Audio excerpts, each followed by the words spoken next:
今天接着来玩这个恐怖躲猫猫第2代的这个追捕者模式，我们使用这个哀伤女王，因为它的攻击力是比较高的呀，它非常容易消灭这个躲藏者。哎，我们出场了，我们现在看看要不要召唤出我们的宠物呢？那先从这个奥利维亚开始，哎，这个莉莉安。那我们感觉这次就不召唤宠物了吧？召唤宠物的话，有点欺负他们呀，毕竟我的攻击力有这么高。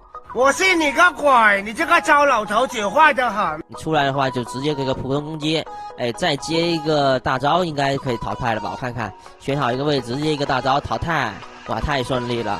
开局没有多久，直接淘汰了一个躲藏者啊，这个根本不用我的宠物就能解决的。我们赶紧去找下一个。哎，有人开始装宝石了吗？如果我有宠物的话，那肯定更厉害了，直接一个大招，再接一个普通攻击，哇，都在装宝石啊！这是不把我放在眼里吗？再加一个普通攻击，哎，差一点点打到2个呀，直接淘汰。你又下来干什么呢？直接一个普通攻击，也快要淘汰了，再来个大招吧，等下看看能不能。哎，这个先淘汰这个再说，他血残了。我看看这个直接用一个大招行不行？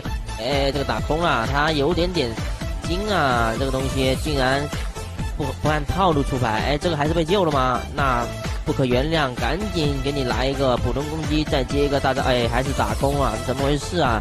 烦死了！他们逃跑的还挺厉害的，现在千万不能用，还给你回了一下血，那我肯定要先把你淘汰才行啊。这个看看能不能用个普通攻击，还是打空了，来个大招直接打中，直接让你淘汰出局，我就不相信了，我就直接让你淘汰吧。我看看这个还想出门啊？你过来呀！直接给了大招行吗？大招的冷却还不够的话，就来个普通攻击吧。普通攻击肯定可以，哎，还是大招轻松啊，毕竟是个远程攻击，这是一个所有角色中唯一一个远程攻击的呀，哎，非常的顺利，又淘汰2个这个躲藏者，太顺利了。等下这个瑜伽老师我就上2楼去找你了，看看能不能把你淘汰了。我从这边上去，直接把你淘汰，看看你在什么地方，又跟我玩躲猫猫是吧？在哪里呢？这感觉有点难找啊！最后的人是最难找的，我们感觉直接下1楼等着他算了，毕竟还有2个宝石肯定会出现在1楼的。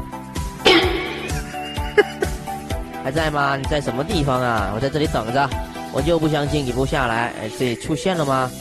哎，终于看到了，你还在这里跑来跑去，直接一个大招，直接把你留住，再来一个普通攻击。很好，直接淘汰啊！身上还有一个宝石，那我们这一局不召唤宠物还是挺顺利的。毕竟我的攻击力、我的大招都是非常厉害的，应该有1000分以上了吧？我来看一下，到底有多少分。